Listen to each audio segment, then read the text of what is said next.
আল্লাহর দরবারে তো টাকার কোনো দাম নাই, আল্লাহ নারাজ হয়েছে। আমি আজকে দেখছিলাম সালমান এক জায়গায় বলছে যে কোরআনে তেমন কোনো সমস্যা নাই।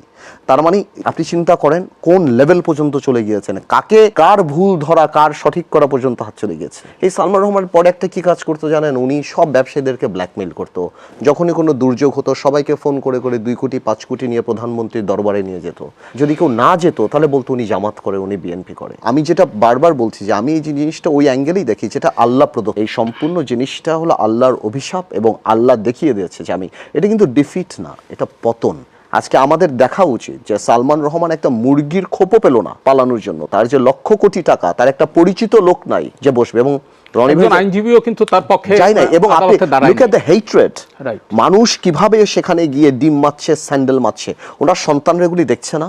আপনি যদি টাকা পয়সা কামাই করেন না, দ্যাটস প্রফিট। আপনি যখন অনেক বেশি সম্পত্তি করবেন, লাভ হবে, দ্যাটস গ্রোথ। ওর মধ্যে যখন মোরালিটি থাকবে, দ্যাটস সাকসেস।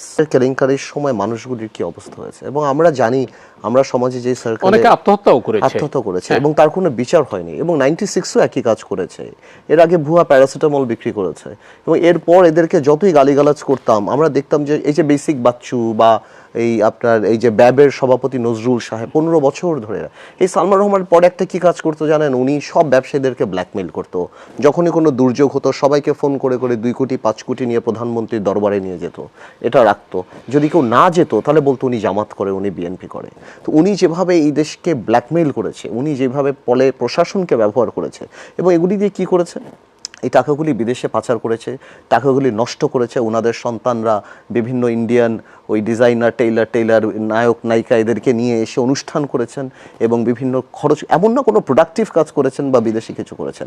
মানুষের টাকা পয়সাগুলি শুধুমাত্র বলে না ফুটানি, যা বলে না একদম লো শো অফ মানুষকে, এগুলি করেছে, কোনো প্রোডাক্টিভ কিছু নাই। আর আজকে সবচেয়ে বড় ব্যাপারটি কি জানেন, আমি যেটা বারবার বলছি যে আমি এই জিনিসটা ওই অ্যাঙ্গেলেই দেখি যেটা আল্লাহ প্রদত্ত। এই সম্পূর্ণ জিনিসটা হলো আল্লাহর অভিশাপ এবং আল্লাহ দেখিয়ে দিয়েছে যে আমি, এটা কিন্তু ডিফিট না, এটা পতন। হ্যাঁ, এটা ফল, এটা কিন্তু ডিফিট না। এবং এই যখন ফল হয় তখন আমাদের এখান থেকে শিক্ষা নেওয়া উচিত। আজকে আমাদের দেখা উচিত যে সালমান রহমান একটা মুরগির খোপও পেল না পালানোর জন্য। তার যে লক্ষ কোটি টাকা, তার একটা পরিচিত লোক নাই যে বসবে, এবং আইনজীবীও কিন্তু তার পক্ষে যায় না। এবং আপনি লুক এট দ্য হেট্রেড, মানুষ কিভাবে সেখানে গিয়ে ডিম মারছে, স্যান্ডেল মারছে, ওনার সন্তানরা এগুলি দেখছে না যে আমার এই কি লাভ, আমার এখন মেফেয়ারে বসে হাওয়ানা চুরুট খেয়ে, যে আমার বাবার এই অবস্থা বা আমার মার এই অবস্থা, আমার চাচের অবস্থা, কোর্টে বমি করে দিয়েছে ভয়। হ্যাঁ, এক্স্যাক্টলি। আছে কি লাভ কি? আমি যখন দেখছি সোশ্যাল স্ট্যান্ডার্ড কোথাও গেল, taka doesn't matter, even a prostitute makes money, right? It seriously doesn't matter আপনি কতটা পাই টাকার সাথে। যদি শুনেন, আমি আপনাকে একটা কথা বলি, এই কথাটা মনে রাখবেন, আপনি যদি টাকা পয়সা কামাই করেন না, দ্যাটস প্রফিট। আপনি যখন অনেক বেশি সম্পত্তি করবেন, লাভ হবে, দ্যাটস গ্রোথ। ওর মধ্যে যখন মোরালিটি থাকবে, that's success, that is success. So আজকে সালমান রহমানদের কোটি কোটি হাজার হাজার লক্ষ কোটি টাকা, সালমান কেন, সালমান বলেন, এসালম বলেন, যাদের বলেন, এদের জন্য কি অপেক্ষা করছে, এই যে অসম্মানী অপেক্ষা করছে, যেটা রনি একদম ঠিক মতো বললো, যে এদের সন্তানরা ভবিষ্যতে কি মুখ দেখাবে, কার সাথে কথা বলবে। এটা তো আল্লাহ তো ওইটা রেখে, আমি বললাম না যে ওনার মনে করেছিল যে অন্য কাউকে টাকা দিয়ে দেবে, কিন্তু আল্লাহর দরবারে তো টাকার কোনো দাম নাই, আল্লাহ নারাজ হয়েছে। আমি আজকে দেখছিলাম সালমান এক জায়গায় বলছে যে কোরআনে তেমন কোনো সমস্যা নাই। তার মানে আমি জানি আপনি দেখেছেন নাকি ওনার একটা বক্তব্যে, আপনি চিন্তা করেন কোন লেভেল পর্যন্ত চলে গিয়েছেন, কাকে কার ভুল ধরা কার সঠিক করা পর্যন্ত হাত চলে গিয়েছে। তো এই জিনিসগুলি থেকে আমাদের শিক্ষা নেওয়া উচিত। এবং ওনার যেটা সিন্ডিকেট ছিল, ঠিকই বললো যে সালমান রহমান কিন্তু অনেক আগের ব্যবসায়ী, ওনার আশেপাশের যারা ছিল কেউ কিন্তু ওনার বন্ধু না। উনি ছোট ছোট কিছু লোক বের করতেন শেয়ার মার্কেট কেলেঙ্কারির জন্য, ছোট ছোট, এই যে মনে করেন চোরাই গাড়ির ব্যবসায়ী আছে কিছু, তারপর আরও কিছু দালাল আছে, এদেরকে দিয়ে উনি ওই কোম্পানি সিক কোম্পানিগুলি এনে এটাকে ফুলিয়ে ফাঁপিয়ে ওগুলি দিয়ে শেয়ার মার্কেটে দিয়ে ছাত্ররা যখন রাস্তায় নামলো, ঠিক সেই সময় কিন্তু সালমান এফ রহমানের উদ্যোগেই সাবেক প্রধানমন্ত্রী শেখ হাসিনাকে নিয়ে সব ব্যবসায়ীদের একটা সম্মিলন, অলওয়েজ, হ্যাঁ, this is what he does. এবং এটা কেবল এইবারেই না, প্রতিবার। এবং আপনি জানেন, so unfortunate that Salman Rahman বা দরবেশ, উনি সব ব্যবসায়ীকে পার্সোনালি বলে দিত যে আপনি এটা বলবেন, আপনি এটা বলবেন, আপনি প্রশংসা করবেন, আপনি এটা করবেন।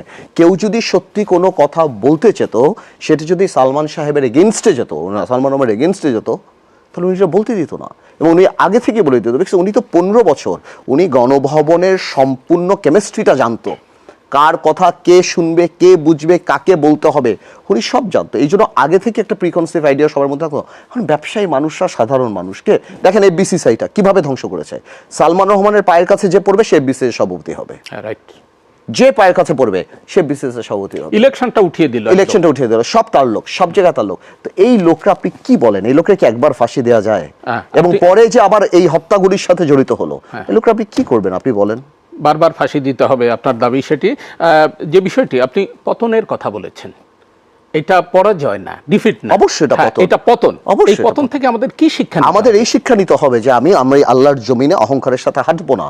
আমার মানুষের সাথে, খারাপ মানুষের আমার বিরুদ্ধের কথাটা আমার নেয়ার মানসিকতা থাকতে হবে, যে আমার সমালোচনা করবে সেই আমার শত্রু না।